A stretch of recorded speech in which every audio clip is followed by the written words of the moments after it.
को खबर विस्तार से बताते हैं। दिल्ली से बड़ी खबर आ रही है जिसका सीधा रुख करते हैं। लोकसभा चुनाव की तैयारी में भारतीय जनता पार्टी जुटी हुई है। आज से बीजेपी के 2 दिवसीय अधिवेशन का आगाज हो रहा है। भारत मंडपम में राष्ट्रीय अधिवेशन का शुभारंभ होगा। जेपी नड्डा 2 दिवसीय राष्ट्रीय अधिवेशन का शुभारंभ करेंगे। लोकसभा चुनाव में 400 पार के लक्ष्य पर मंथन होगा।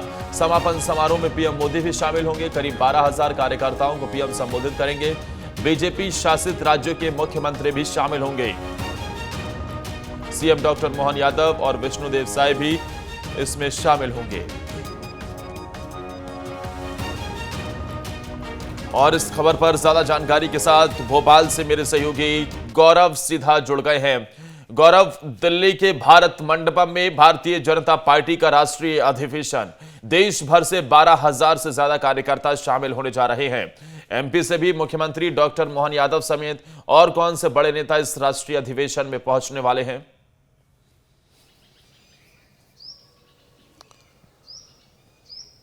देखिए, आज दिल्ली जो है देश का पावर सेंटर रहेगा और यहाँ पर 12,000 से ज़्यादा कार्यकर्ता जुड़ेंगे और जो 2 दिन का अधिवेशन होगा इसी संकल्प के साथ होगा कि इस बार 400 पार, क्योंकि लोकसभा चुनाव है और लोकसभा चुनाव से पहले ये काफ़ी अहम माना जा रहा है। और सबसे बड़ी बात यह है कि आज इस 2 दिन के अधिवेशन में तमाम कार्यकर्ताओं को आने वाले लोकसभा चुनाव की तैयारियों में किस तरीके से जुटना है और कैसे तैयारियां करनी है, इसको लेकर ये पूरा अधिवेशन आयोजित किया जा रहा है। इससे पहले कार्यकारिणी की बैठक भी होनी है जिसमें बीजेपी कई अहम प्रस्तावों पर मुहर भी लगा सकती है और किस तरीके से काम करता है, संगठन में क्या परिवर्तन आगे चलकर किए जाने हैं और किसको क्या जिम्मेदारी दी जाए, इसको लेकर आज इस दिल्ली में पूरी रणनीति तय की जाएगी।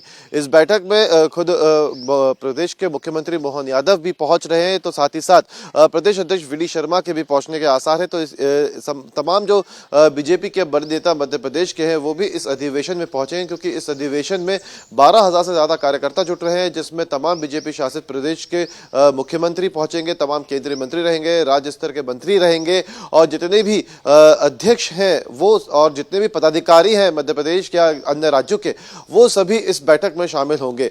क्योंकि लोकसभा चुनाव को लेकर साफ तौर पर यह बीजेपी संकल्प ले चुकी है कि इस बार 400 से ज्यादा सीटें जीतनी है और इसी के लिए इस अधिवेशन में तमाम रणनीति पर चर्चा की जानी है। और इसके अलावा एक चीज और निकलकर इस बैठक को लेकर यह सामने आ रही है कि हो सकता है कि तमाम जो कांग्रेस के नेता है वो भी इस अधिवेशन के दौरान बीजेपी में शामिल हो सकते हैं और इसको लेकर ये अटकलें लगाई जा रही है कि मध्य प्रदेश के भी कई दिग्गज नेता बीजेपी में शामिल हो सकते हैं और इसको लेकर पहले से ही सुगबुगाहट जो है वो तेज है और इसके संकेत भी लगातार पार्टी सूत्रों के द्वारा मिल रहे हैं। अब 2 दिन के इस अधिवेशन में क्या कुछ रणनीति आने वाले लोकसभा चुनाव को लेकर बनाई जाती है और किस तरीके से आने वाले समय को लेकर क्या कुछ नए फैसले पार्टी के द्वारा लिए जाते हैं, वो तो अधिवेशन के बाद देखने को मिलेगा। लेकिन इसके अलावा ये भी देखने वाली बात होगी कि कौन कौन से ऐसे और दूसरे दलों के नेता हैं जो इस अधिवेशन के दौरान बीजेपी में शामिल हो सकते हैं, क्योंकि इस बार का चुनाव अगर हम देखें तो बीजेपी के लिए भी रहा आसान नहीं है, क्योंकि संकल्प बीजेपी ने बहुत बड़ा लिया है।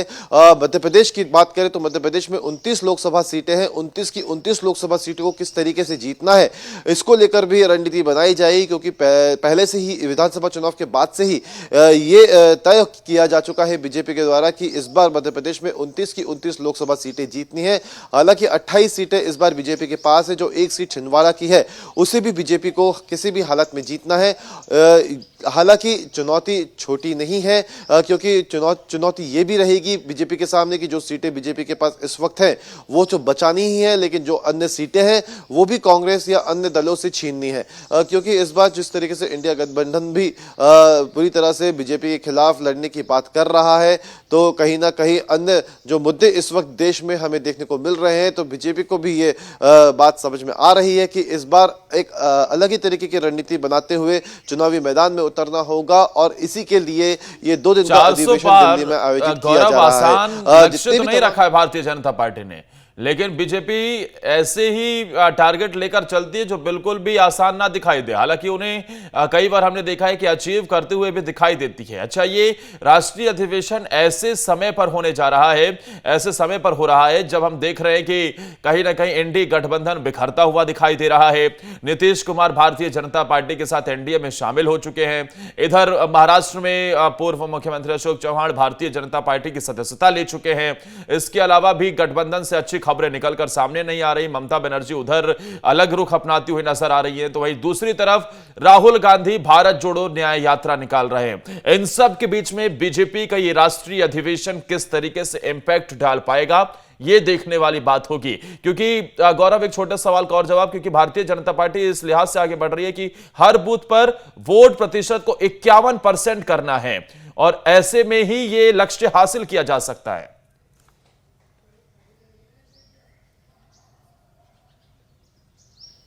देखिए, बीजेपी अपने बूथ स्तर के मैनेजमेंट को लेकर ही जानी जाती है, क्योंकि हम अगर बीजेपी के चुनाव के इतिहास को देखें तो बीजेपी हमेशा इस रणनीति पर चलती हुई आई है कि बूथ स्तर पर किस तरीके से मतदाताओं को आकर्षित किया जाए।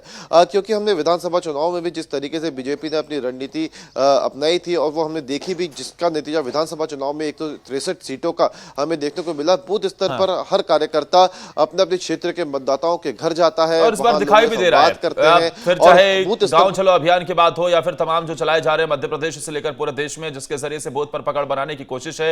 हर बूथ पर 10% वोट बढ़ाने का लक्ष्य है। कुल मिलाकर यह लक्ष्य रखा गया है कि 51% वोट चाहिए इस बार लोकसभा चुनाव में। अचीव होता है कि नहीं, देखने वाली बात होगी। शुक्रिया आपका गौरव, हमारे साथ जुड़ने के लिए, तमाम जानकारी देने के लिए।